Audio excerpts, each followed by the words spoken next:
Hi, One Culture family. I'm Kobus Kuman, And I'm Dalian Skuman. and this is the true story behind One Culture.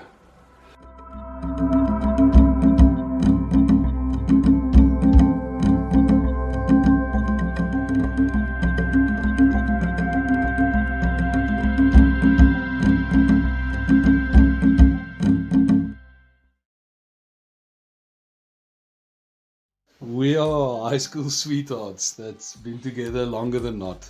Barefoot hippies backpacking and working across the world. 9 years and about 16 countries later, we came back with the intention to save South Africa. We tried everything from MPOs, MPCs, backyard gardens, community living, permaculture courses, kids holiday planting programs, food forest, tree relocations, medicinal plant workshops. We tried it all. But handouts do not work, and none of the community projects succeeded where the community didn't take ownership. So we decided that if we can't grow it ourselves or make it ourselves in our backyards, then we got to contract someone that can. So by September 2018, with the Concord ruling, I planted my first ever legal cannabis seed in the heart of my labyrinth garden in Oudtshoorn. These were the seeds of the Green Revolution. Not only can we contract people to grow fruits, vegetables, medicinal plants for us, we could now also get them to grow cannabis for us.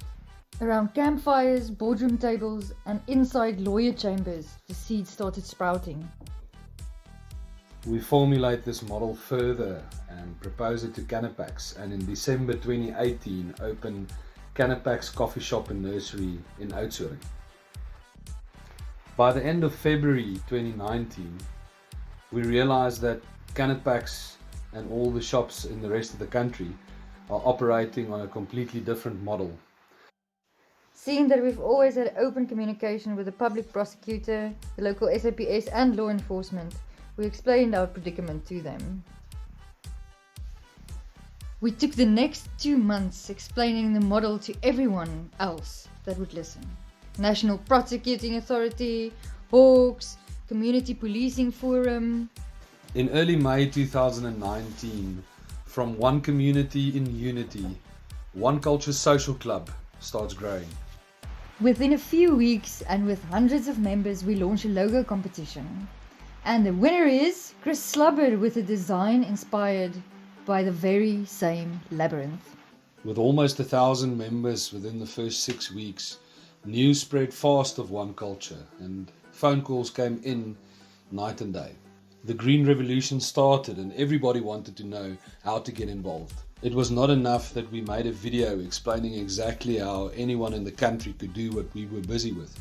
We wanted to give it away for free, but in July 2019, our new business partners convinced us to franchise, and we started One Culture National Pty Limited. We've got a model, we've got a name, we've got a logo, we've got legal opinions, we've got friends all over the country that are ready to open up clubs, and now we've got business partners that can bring the big business structure. For the first time ever, I was a road trip widow. He was on the road helping friends open up the joint and toke house, and I was growing it and getting stuff done on this side. Luckily, we got to spend New Year's together. One Culture National Pty Limited grew too quickly, and by the end of February 2020, my motto of under-promising and over-delivering was completely contradicted by what my company was delivering.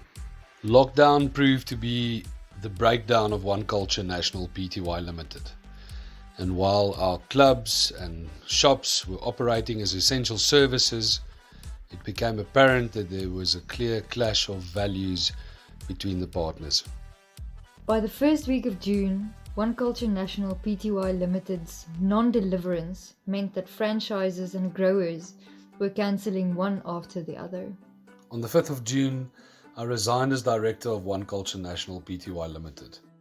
And although this was one of the most heartbreaking decisions I ever had to make, our moral compasses weren't pointing in the same direction any longer.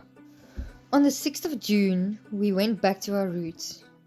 One community in unity, helping die boomhuis, die joint, Tokehouse and Tiny Town to open as independent clubs.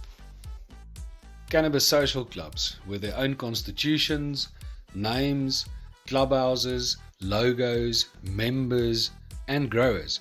We want to thank all the souls we met along this journey, lost and found. This is our labyrinth though. I think you should build your own one.